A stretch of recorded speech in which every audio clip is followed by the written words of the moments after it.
स्वागत है। मैं आपके साथ फरहान नाज।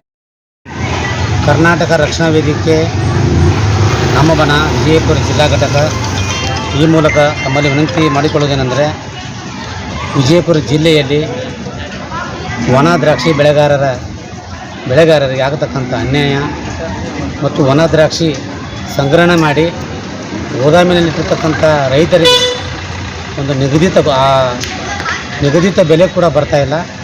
ಸಂಪೂರ್ಣ ಇಳಿಮುಖವಾಗಿರ್ತಕ್ಕಂಥ ವನ ದ್ರಾಕ್ಷಿಯ ಬೆಲೆಯನ್ನು ರಾಜ್ಯ ಸರ್ಕಾರ ಮತ್ತು ಕೂಡಲೇ ಆ ವನ ದ್ರಾಕ್ಷಿಗೆ ಒಂದು ಸಂಪೂರ್ಣವಾದ ಒಂದು ಬೆಂಬಲವನ್ನು ಕೊಟ್ಟು ರೈತರ ಜೀವವನ್ನು ಉಳಿಸಬೇಕು ಅಂಥೇಳಿ ಈ ಮೂಲಕ ನಾವು ಮಾನ್ಯ ಜಿಲ್ಲಾಧಿಕಾರಿಗಳ ಮುಖಾಂತರ ಸನ್ಮಾನ್ಯ ಮುಖ್ಯಮಂತ್ರಿಗಳಿಗೆ ನಾವು ಮನವಿ ಮಾಡಿಕೊಳ್ತಾ ಇದ್ದೇವೆ. ಇದರ ಜೊತೆಗೆ ವಿದ್ಯುತ್ ದರ ಗಗನಕ್ಕೇರಿದೆ.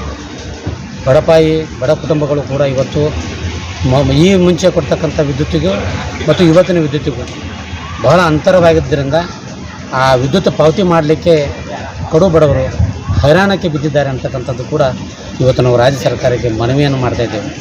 ಕೂಡಲೇ ದರವನ್ನು ಇಳಿಸಬೇಕು ವಿದ್ಯುತ್ತನ್ನು.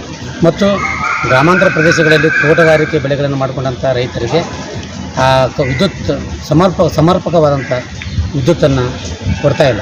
ಮಧ್ಯೆ ಕಡಿತ ಮಾಡಿ ರೈತರಿಗೆ ಬೇಸರವನ್ನು ಉಂಟು ಮಾಡತಕ್ಕಂಥ ಈ ಕೆಲವು ಮನುಗುಳಿ ಭಾಗದಲ್ಲಿ ಅಲ್ಲಿನ ರೈತರಿಗೆ ತುಂಬ ತೊಂದರೆ ಆಗ್ತಾಯಿದೆ. ಬಸವನ ಬಾಗೇವಾಡಿ ತಾಲೂಕಿನ ಮನುಗುಳಿ ಗ್ರಾಮದ ಅಲ್ಲಿನ ರೈತರಿಗೆ ತುಂಬ ತೊಂದರೆಯಾಗಿದೆ.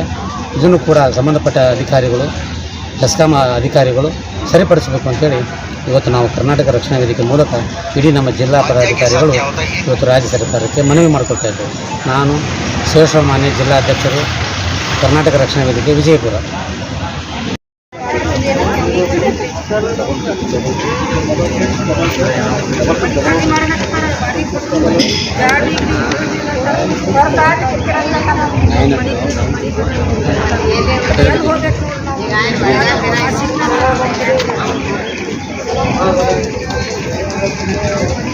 ಫುಲ್ಲ 9 to 5 ಆಗಿತ್ತು. ನಾನು ಇವಾಗ ನೋಡೋದಿದ್ದೀನಿ.